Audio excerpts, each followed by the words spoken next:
বন্ধুরা, বাড়িতে হঠাৎ অতিথি চলে এলে বা বাচ্চারা বাইরে থেকে খেতে যদি কিছু বায়না করে স্ন্যাক্স হিসেবে, তাহলে কিন্তু বাড়িতেই তোমরা খুব কম উপকরণে সামান্য দুটো উপকরণ দিয়ে কিন্তু একদম লোভনীয় স্ন্যাক্স বাড়িতেই বানিয়ে ফেলতে পারবে। এটা খেতে যেরকম টেস্টি হয়, একদম কম উপকরণ দিয়েই কিন্তু তোমরা বানিয়ে ফেলতে পারবে। চা কফির সাথে কিন্তু খুব সুন্দর লাগে খেতে।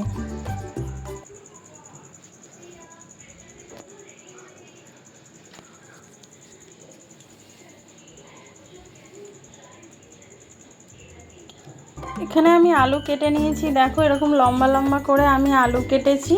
এই আলুটাকে একটু জলের মধ্যে ভালো করে ধুয়ে 2 মিনিট আমি ডুবিয়ে রেখেছি, যাতে আলুগুলো কালো না হয়ে যায়। আর এরকম মোটা মোটা একটু লম্বা করে কেটে নিতে হবে। এবার একটা ছাঁকনি নিয়ে আমি আলুগুলো তুলে ছাঁকনির মধ্যে রেখে দেব, যাতে আলুর মধ্যে যে এক্সট্রা জলটা আছে সেইটা যাতে একদম চলে যায়। দেখো, যেন শুকনো হয়ে যায়। এবার একটা প্লেটের মধ্যে টিস্যু পেপার নিয়েছি, তার উপরে এবার আলুগুলো দিয়ে দেবো। আলুগুলো দিয়ে ভালো করে আরেকটা টিস্যু পেপার দিয়ে আমি চেপে চেপে শুকনো করে নেবো। দেখো, টিস্যু পেপারের মধ্যে আমি আলুগুলো সব ছড়িয়ে দিচ্ছি, দিয়ে তারপরে এবার আরেকটা টিস্যু পেপার দিয়ে আমি একটু চেপে চেপে আলুটা শুকনো করে নেবো, যেন আলুর গায়ে একটু জল না থাকে, সেরকমভাবে কিন্তু একটু শুকনো করে নিতে হবে।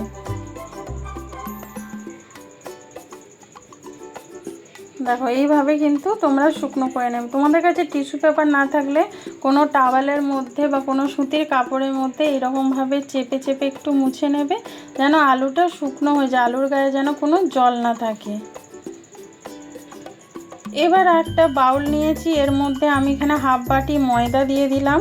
এবার এর মধ্যে দিয়ে দিচ্ছি আমি লঙ্কার গুঁড়ো, ঝালের জন্য। ঝালটা তোমরা যেরকম খাবে সেরকম নেবে।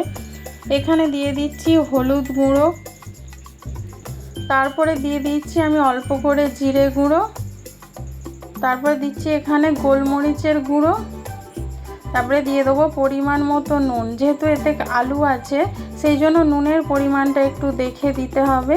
দিয়ে এবার সব শুকনো উপকরণগুলো ভালো করে প্রথমে মিশিয়ে নেব, তারপরে অল্প অল্প জল দিয়ে একটা ঘন ব্যাটার তৈরি করে নেব।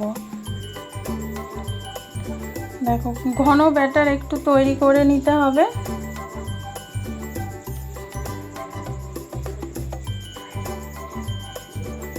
দেখো, চামচের সাহায্যে একটু করে নিচ্ছি, কারণ এর মধ্যে যেন ময়দার কোনো ডালা ডালা অংশ না থাকে, সেই জন্য একটু সময় ধরে ব্যাটারটা খুব স্মুথ ব্যাটার একটা তৈরি করতে হবে। আর এই রকমই হবে, এর মধ্যে কিন্তু কোনো আর জল অ্যাড করা যাবে না। এরকম ঘন একটা ব্যাটার তৈরি করে নিতে হবে। দেখো, এখানে একটা ব্যাটার তৈরি করে নিয়েছি, দেখতেই পাচ্ছ, এরকমই ঘন রাখতে হবে। এবার এর মধ্যে আলু দিয়ে দেবো। সেই যে আলুগুলো যে শুকনো করে রেখেছিলাম, এখানে আমি 4 পিস আলু দিয়ে দিচ্ছি। দিয়ে তারপরে ব্যাটারটা ভালো করে আলুর গায়ে লাগিয়ে নেব। দেখো, আলুর গায়ে লাগিয়ে নেব, যাতে আলুটার মধ্যে কোটিংটা খুব ভালোভাবে হয়, সেই জন্যই আলুটা শুকনো করে নিতে হবে। এখানে দেখো, আলুটা খুব ভালোভাবে ব্যাটারটা লাগিয়ে নিয়েছি। এবার একটা প্লেটের মধ্যে ময়দা ঢেলে দিলাম আমি হাফ বাটি আবার ময়দা।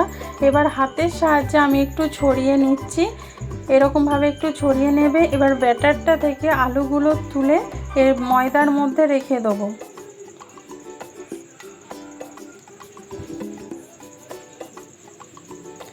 এক পিস করে আলু তুলে এখানে রেখে দিচ্ছি। দেখো, দিয়ে তারপরে ময়দার কোটিংটা এর ওপর থেকে দিয়ে দেবো।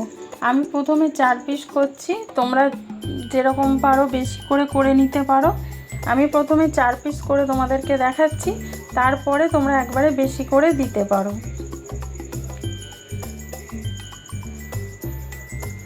দেখো, দিয়ে দিলাম। এবার ময়দার কোটিংটা আমি ওপর থেকে দিয়ে দেবো। এইভাবে ময়দাটা মাখিয়ে নিলে দেখবে হাতে লেগে যাচ্ছে, আঁকা বাঁকা হচ্ছে।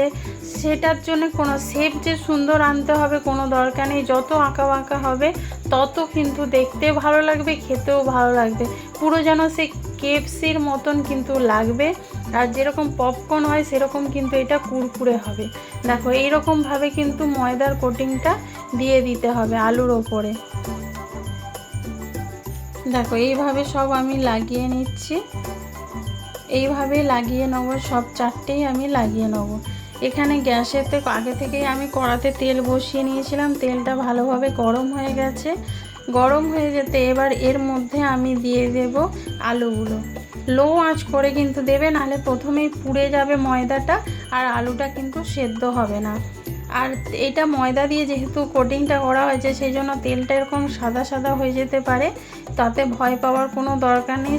খেতে কিন্তু অসাধারণ হবে, তেল কিন্তু নষ্ট হবে না, পরেও তোমরা রান্না করতে পারবে। এইরকমভাবে দিয়ে আমি 1 মিনিট রেখে দেবো।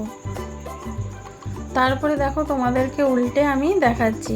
উল্টে পাল্টে কিন্তু এইরকমভাবেই আমি লাল লাল করে ভেজে নেবো। দেখো পুরো কেএফসির মতন লাগছে না, পুরো যেরকম কেএফসিতে আঁকা বাঁকা টাইপের একদম সেই পপকর্নের মতন হয় সেরকম লাগছে না।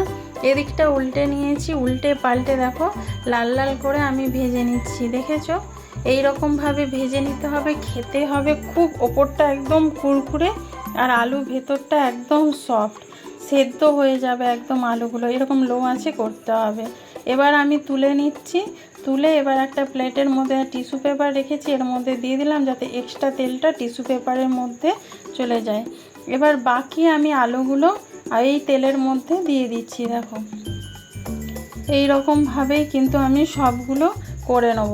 বাড়িতে হঠাৎ কেউ চলে এলে যখন হাতের কাছে আমাদের কিছু থাকে না, তোমরা তখন এই রকমভাবে কিন্তু বানিয়ে চা কফির সাথে সার্ভ করতে পারো, তারা কিন্তু সবাই তোমার প্রশংসাই করবে। এটা খেতে এতটাই সুন্দর হয়। দেখো বাকিগুলোও কিন্তু আমি একই রকমভাবে লাল লাল করে দেখো ভেজে নিয়েছি, এবার তুলে নিচ্ছি। তারপরে তোমরা টমেটো সসের সাথে কিন্তু সার্ভ করতে পারো। এই দেখো কত সুন্দর লাগছে। তাহলে বন্ধুরা এই ভিডিওটা যদি ভালো লেগে থাকে লাইক কমেন্ট শেয়ার করো। নতুন বন্ধু যারা দেখছো তারা চ্যানেলটা সাবস্ক্রাইব করে বেল আইকনটা ক্লিক করে দিও। যারা ফেসবুক থেকে দেখছো তারা পেজটা ফলো করে দিও। ভালো থেকো, সুস্থ থেকো। আবার দেখা হবে তোমাদের সাথে নতুন কোনো ভিডিওতে। পরের দিনকে আবার আমি নতুন একটা ভিডিও নিয়ে চলে আসবো।